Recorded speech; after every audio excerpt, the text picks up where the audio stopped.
जय हिंद। देखिए, हम लोग वैगनार ग्रुप के बारे में समझते हैं, और क्या वैगनार ग्रुप के विद्रोह के बाद पुतिन कमजोर पड़ गए हैं या और शक्तिशाली हो गए हैं? कहीं ऐसा तो नहीं है वैगनार ग्रुप को मार मतलब फंसा देना खुद पुतिन की ही चाल थी? देखिए, वैगनार ग्रुप एक प्राइवेट आर्मी की ग्रुप है। वैगनार ग्रुप की शुरुआत जो की थी प्रिगोजिन और दिमित्री उत्किन ने किया था। इसका मुख्यालय जो है वो सेंट पीटर्सबर्ग में है। सेंट पीटर्सबर्ग में इसका मुख्यालय, और इसकी सेना बहुत जगह फैली हुई है। ये रिक्रूटमेंट भी अपनी सेना में करते रहते हैं।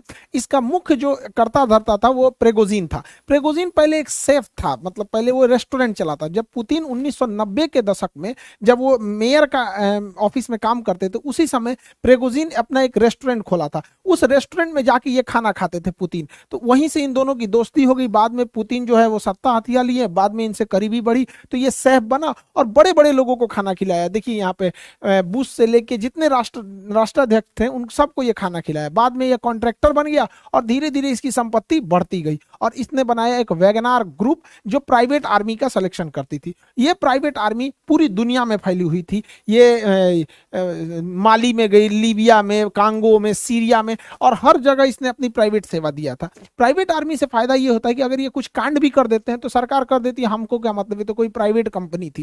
तो यानी ये व्यक्तिगत लाभ, राजनीतिक इच्छा और अपने कोई एक राजनीतिक मतलब महत्वाकांक्षा को पूरा करने के लिए होता है। क्योंकि आर्मी के ऊपर अगर कोई एक्शन होता है, आर्मी कुछ करती है, तो सीधे वो सरकार के ऊपर बात आती है। तो ये प्राइवेट आर्मी वहां ये काम को कर देते थे और सरकार सीधे सीधे बच जाती थी।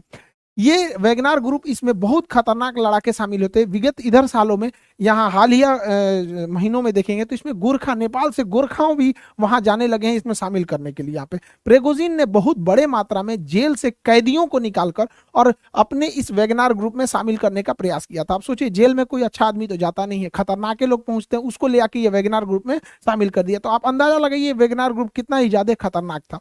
वैगनार ग्रुप चर्चा में और पावर में तब आया जब 2014 में रसिया ने क्रीमिया को कब्जा किया। रसिया ने जैसे क्रीमिया को कब्जा किया, यहां पर उसने वैगनार ग्रुप का ही मदद लिया। आप याद कीजिए, रसिया ने जब दोबारा डोनेस्क और लुहांस्क में जब कब्जा किया था, तो उसने एक बहाना किया था, कहा था कि वहीं के लोग चाहते हैं कि ये विद्रोह मतलब रसिया उन पे कब्जा कर ले। वहीं के लोग नहीं थे, पहले ही इसने घुसा दिया था वैगनार ग्रुप को। क्योंकि वैगनार ग्रुप ऑफिशियली रसिया का तो है नहीं, रसिया मना कर देता है कि भैया जो चीज हमारा है ही नहीं, हम उस पर जवाब क्या दे सकते हैं यहाँ पे, और वो लोग अंदर घुस के बवाल कर देते हैं। तो मेनली ये पावर में आए थे सब यूक्रेन वार को लेकर, और ये रशियन आर्मी के साथ साथ लड़ रहे थे पूरी की पूरी यूक्रेन वार में, और काफी साथ दिया इन लोगों ने रशियन आर्मी का। लेकिन मई के महीने में ना इन दोनों में अनबन होने लगी, और अचानक से ये जो यूक्रेन का ये वाला एरिया था, इस एरिया में जहां वैगनार ग्रुप थी, आर्मी थी, वो अचानक से यहाँ से पीछे हटने लगी, और पीछे हटने लगी और कही कि हम यहाँ से अब लड़ाई नहीं लड़ेंगे। ये खेरसन वगैरह से पीछे हटने लगी थी, यहाँ पे बहुत जेपोरेजिया वगैरह से ये पीछे हटने लगे थे सब। और अल्टीमेटली क्या हुआ, 20-21 जून के बीच में ये लोगों ने बहुत खतरनाक रूप ले लिया, और पीछे हटते हटते ये यूक्रेन छोड़ के और रसिया के शहर रोस्टोव पे कब्जा कर लिया। अब रसिया का शहर रोस्टोव इसलिए जरूरी है कि पूरी यूक्रेन लड़ाई में इस साइड का जितना कमांड सेंटर और लॉजिस्टिक सेंटर है वो रोस्टोव ही है, यहीं से सारा सामान जाता है। इन लोगों ने रोस्टोव शहर को कब्जा कर लिया, और यहाँ एक हाईवे है M4 हाईवे। ये हाईवे सीधे मॉस्को तक जाता है। मॉस्को यहाँ से 1000 किलोमीटर है, 1000 किलोमीटर है रोस्टोव से मॉस्को। ये लोग मॉस्को मार्च निकाल दिए, और प्रेगोजिन जो है इसका अध्यक्ष, उसने कह दिया कि बहुत जल्दी हम रसिया को एक नया नेतृत्व प्रदान करेंगे, मतलब तख्ता पलट की कोशिश थी। इसी क्रम में जब ये रोस्टोव से आगे बढ़े तो वोरोनिज शहर से पहले इन्होंने रसिया के एक हेलीकॉप्टर को मार के गिरा दिया। अब वोरोनिज शहर के जब रसिया के हेलीकॉप्टर को मार के गिराया, तो जैसे ही इनकी आर्मी यहाँ रोस्टोव से पार करते हुए वोरोनिज शहर तक पहुंची, तो यहाँ पे रशियन आर्मी और ये वैगनार ग्रुप के बीच फाइट हुआ, और ये फाइट खत्म करके ये वैगनार ग्रुप आगे बढ़ने लगी रसिया से, और यहाँ से 200 किलोमीटर पहुंची तो ये मॉस्को से की ओर जाने वाली सारी सड़कों को घेर दिया गया। लेकिन 200 किलोमीटर दूर वैगनार ग्रुप रुक गई।